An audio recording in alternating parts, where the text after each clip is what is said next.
You're not the only one. You're not always right. Every single bit of information you collect that you now know only lets you know that you know nothing. At least that's how I feel.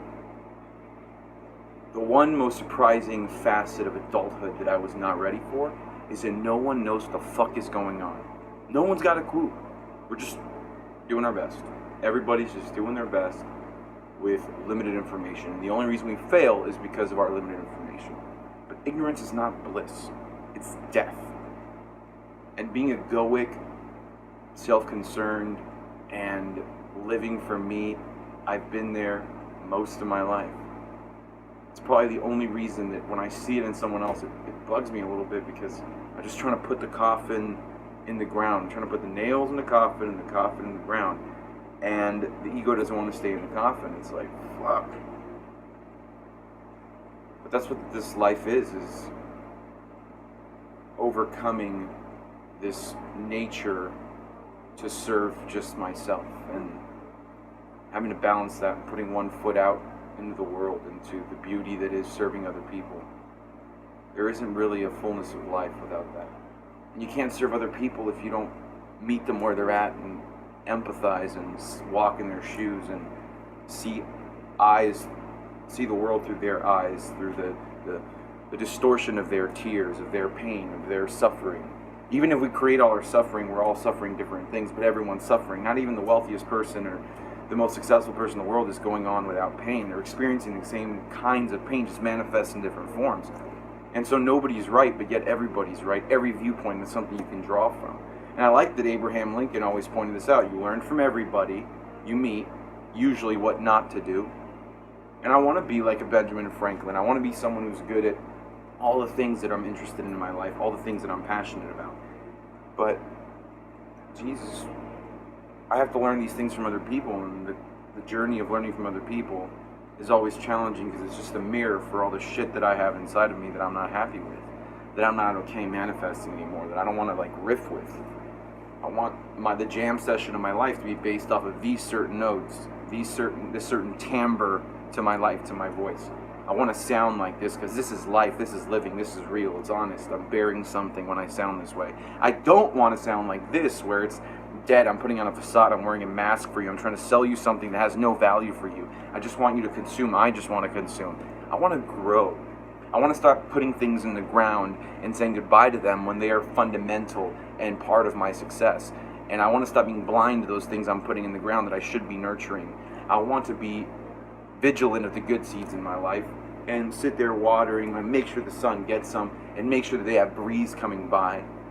And I want to be open to people. When a young man comes and says, hey man, what's up? You have something that I want to learn from you, or vice versa, whether they're older than younger than me. If they have a lesson I want to learn from them, I want that exchange space, the communication space, the commerce space, where all the back and forth is going to be something with low friction, something that organically can produce real communication, real change for that person and for me. But I can't give that to that young man if all I'm seeing in him is the shit I don't want in myself, and I'm constantly resenting that. So I'm just trying to get over it. I'm trying to be an adult who's looking at the things I did as a teenager, as a young adult, and saying, yeah, that's normal, but it's not me anymore. I know how to change my habits past that. And I want to see that my habits are not that anymore.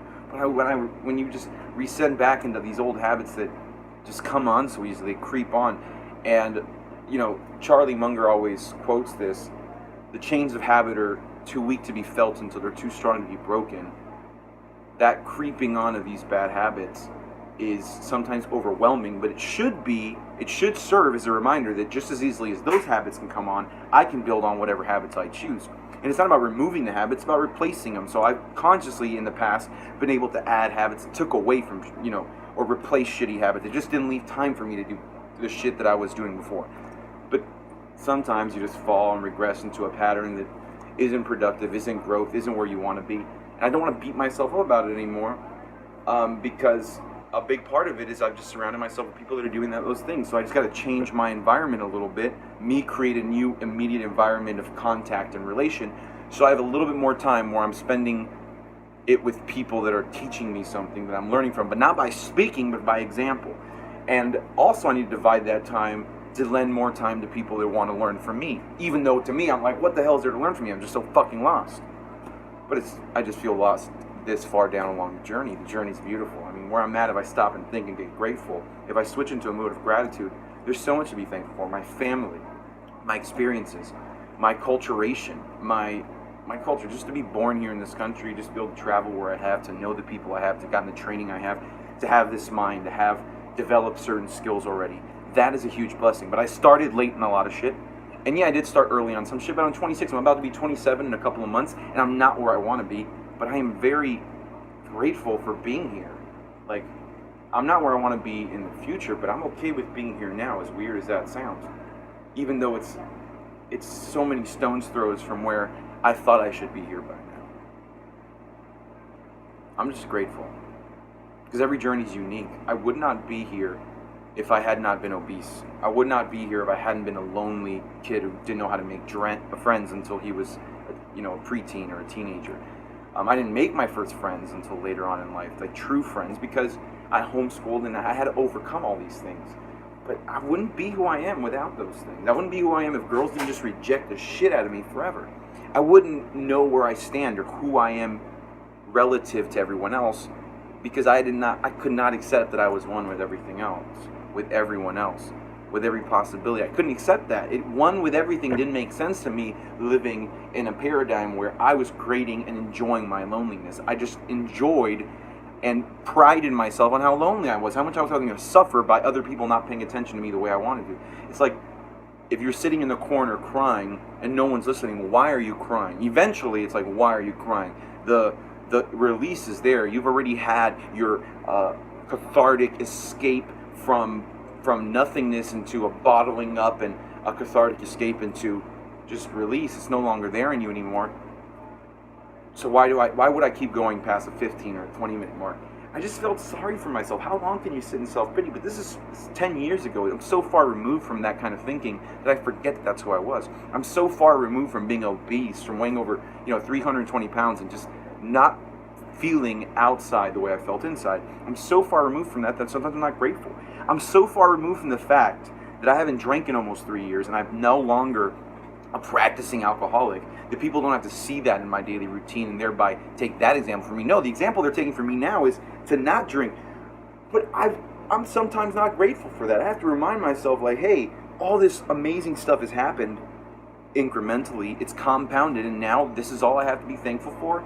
And because, more than anything else, it's the reason I'm succeeding. It's the reason I'm a success. It's the reason I'm going to be a success. It's the reason that my words matter. It's the reason that my passion comes across. It's the reason that I am curious about life. It's the reason I am obsessed with life, and I want to grow, and I want to live, and I want to breathe, and I want to take in. And what I want to learn is to continue to accept in my journey and humility that I know nothing. I'm just trying to push out the edge of my incompetence.